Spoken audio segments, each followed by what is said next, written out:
Hello, I'm Marc Sumner, host of the Channel Chat podcast show, and today I have the pleasure of James Hunnybourne, the CRO of Ultima, in the studio. How are we doing, James? I am doing awesome. Great. I'm really happy to be here, actually. I told you I was looking forward to this, actually. Good. So. Well, you got here early. The listeners don't know. You actually got here at 8:30 and started working from our office. So you're the first person who's actually used our offices for their actual working life. So. I appreciate the hospitality. I've been very well looked after. So, now, James, normally when someone turns up into the studio, I normally look through their LinkedIn profile and I try to sort of find something that I can sort of probe them with about why they did that. And I was looking at your profile and I thought, there's a lot of good clinical decisions here. So I want to start off with, though, there was a lot of stuff in it, but I want to start off with your degree because University of Edinburgh, Business and Psychology. So take me back to then. What made you do a Business and Psychology degree? Really honestly? Mm-hmm. Okay, fine. So I always wanted to be a fifth generation programmer, which is what they called, what was the name for AI back then.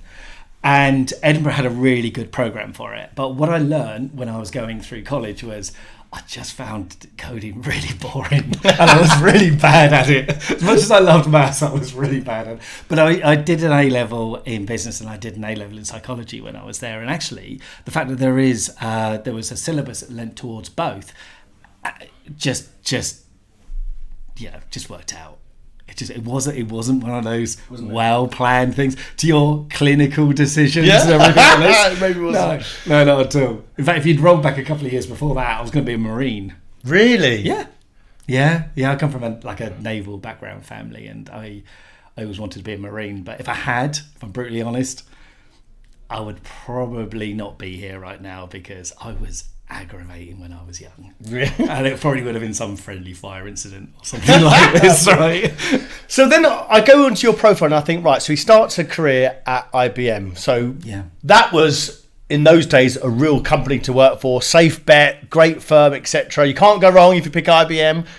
And I was sort of looking at your sort of 18 years there, and you worked across a lot of the main business areas, from procurement to project management, and then you spent 5 years in sales. So my question is, did you know what you wanted to sort of work towards in a career in sales, or was there another area of the area you enjoyed doing? To be honest, I always want to be kind of like a business unit director, and I thought to be truly good, in my mind then, to be truly good at running an area, I needed to have kind of lived the lives of each of the different jobs in there. And I did spend quite a long time being a solution manager, which was a kind of like a services solution architect, and you get to spend a huge amount of time in front of customers, understanding what they did, understanding what their problems were, and it was a real opportunity to be able to help them and find some solutions for them. And I'll be brutally honest, after a while of doing this, I love the customer side, right? But I didn't love the fact that the salespeople were getting paid loads of commission, and I seemed to be, in my perception, the person at the time who was doing all of the work and making this happen and everything like this. So I spoke to my boss about, could I get some bonuses for doing what he did? And basically he made it very clear to me that if I wanted to earn anything like that, I needed to move into sales, right? And that started kind of my sales career. So it wasn't really planned. It was just like there was more money in it. I thought, actually, do you know what? I'll go into sales and try and get some. I kind of always knew sales had to be on my resume. You know, if I strongly believe that actually most good leaders need to have spent a significant amount of time in front of customers, and actually to have understood what it's like to be a salesperson.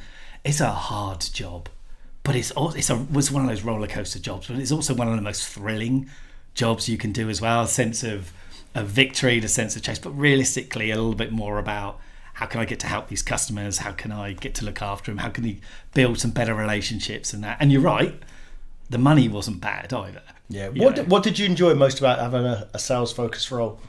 The flexibility of setting my own diary and my own agenda, being out on the road when I wanted to, speaking to the customers that I needed to speak to, building the relationships, just more, because this was obviously quite a bit before COVID, right? And actually literally all interactions were in person, and I like that human person bit. But I'll be honest, the freedom of being able to set my diary how I wanted and be where I wanted, as long as I was doing my target and keeping my boss happy, And that I really like that freedom. So and did you have aspirations as working as an individual contributor? Did you have aspirations of like, actually I want to go into leadership? Was that a thing at that time? I did. I did. Yeah. I didn't do it for a lot of when I speak to people and I ask them why they want to be a leader. A lot of them say it's because it's the next natural thing and it's a chance to test me and challenge me on some new skills and things like this. Actually, I wanted to be a leader because I love the people development side, and there are roles that you can influence the success of people without being a leader, but actually a leader gives you the ability to be able to do it from a business perspective and also from a person perspective as well. So, and that through my entire life, the whole helping people, developing people, making people better thing has always been something I've been really passionate about. Okay, and you moved on after IBM, then you went to Logicalis. So tell me about why you made the move. So I got quite late in my career, admittedly, I was, like I say, 18 years into it, I got a life coach, right? And it was something that was offered by IBM, and they really helped me understand kind of where I was going and what was going to make me happy. You know, I always thought about a career as the next step and the next thing, but actually, how do you know that next step is the right thing if you don't know it's going to make you happy? And if you are energized and passionate about what you do, it's generally because you're happy doing what you're doing, right? And first of all, having somebody help me understand what I was passionate about and also what I really hated doing and tried to avoid and suck my will to live and all this wonderful stuff, right? Having somebody who spent the time with me to help me understand those things made me realize quite quickly that the trajectory that I was going on in IBM was probably going to take me longer to get to the things that I was truly happy about. And there was an opportunity to move to a smaller company where you could have more impact and I could fulfill more of those things that I knew I really wanted to do. Like what, James? What, you know, that life coach moment? What was the things you hated and what was the things you loved? So the things that I love doing is I love building new things, right? I love creating things. I love taking things and maybe things that are not always running perfectly and helping accelerate them or build them or change them. I like the strategy side of things. I like putting a large amount of energy into creating new things, creating new opportunities, kind of winning hearts and minds of teams and all this kind of stuff and driving that forward.